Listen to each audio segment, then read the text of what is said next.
The Atlanta Falcons are one of the more impressive teams in the NFL so far this year, and the man sitting next to me, new guest handicapper Mike Brenner, has demonstrated himself to be one of the more impressive guest handicappers we have in our videos. The guy has an overall record of 6-2 against the spread in the 8 picks that he's given with us. And, you know, I don't really kowtow to people that easily, but if someone goes 4-0, gives a 4-0 sweep after coming off of a big losing week, that impresses me, and I shake your hand. Congratulations on an awesome week, Mike Brenner. Well, thank you so much, Pete. I appreciate it. It's nice to be here again with you. Going forward, though, you don't expect yourself to hit 75% on NFL lines, do you? Maybe you do. No, it's unrealistic. I believe that's unrealistic. I just try to, stay balanced.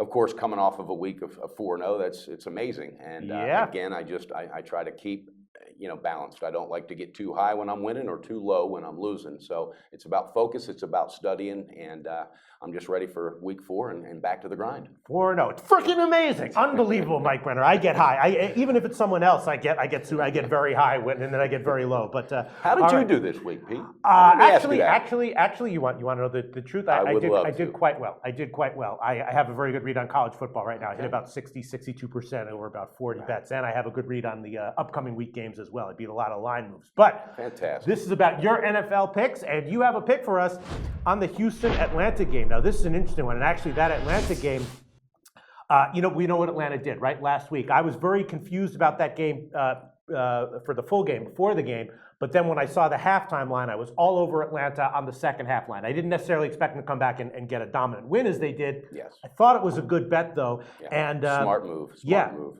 In general, they're just a very impressive team. Mm-hmm. Here, though, I have again, maybe I'll make a bet on this one on the second half line. They're a 6 or 6.5 point home favorite over Houston. We know that this is probably going to be a big public play, right? Yes, absolutely. Atlanta's probably going to be, which doesn't necessarily, especially in the NFL, doesn't necessarily mean that it's not the right side.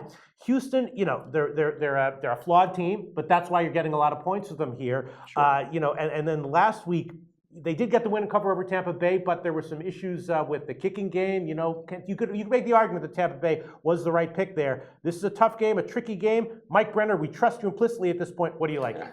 Okay, well, thanks, Pete. And what I like in this play is the first half. And I totally agree with how you broke that down with the second half being a great play last week, because it did. It was beautiful. The reason I take from that and like this play is because the defense of Atlanta gave up 131 yards in the first half rushing, okay?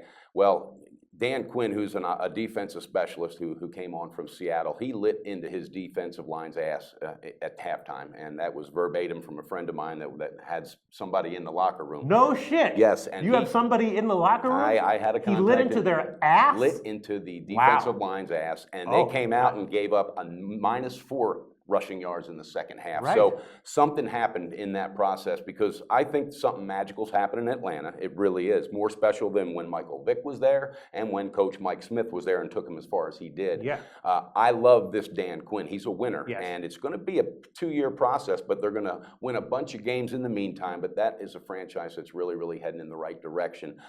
So offensively, Matt Ryan, the fire's in his eyes again. I see it. I see it again. I haven't seen that in a couple seasons. He's got obviously one of the best weapons in Julio Jones. He's just a machine. And I think he's going to get out early, and I think the defense is going to respect what the coach did last week, and they're going to open this game up early by shutting down the Texans. And I don't think the Texans' offense is anywhere where it needs to be. I don't know that they trust this new quarterback yet, Ryan Mallett. Nice, he seems to be a good player, and he may just continue to increase, his abilities. And defense, there's nobody better than J.J. Watt, but unfortunately, he can't be 11 men, and he can't score touchdowns at random. So I like Atlanta building off of this energy. I like them at home, and I like them early, -3.5 on the first half line. Okay, no, I totally agree with you. When a team has a great coach, certain coaches and certain programs, when you can tell that there's like good character in there, I like to bet on them, especially to make adjustments in second halves or coming off a loss. We see the same kinds of things with like Greg Popovich and the Spurs, and so we might be seeing a similar thing here with Atlanta. With Atlanta and Dan Quinn. Just curiously though, why not just take Atlanta on the full game line -6? You could have -6. Good. I just really feel so confident in the energy that's going to be there early because of what's happening, and there's just something special about what happened in that locker room last week, and I think that defense is going to prove to that coach, watch, we're doing it early, and I think they might be up by 10 points at halftime. All right, well, there's something special that happened with you in our videos last week, a 4-0 sweep, Mike Brenner. Yeah. You've made us all very happy, and I hope you can do it again this week. Okay, thank Thanks you for very being back much. with us. Thank you, Pete.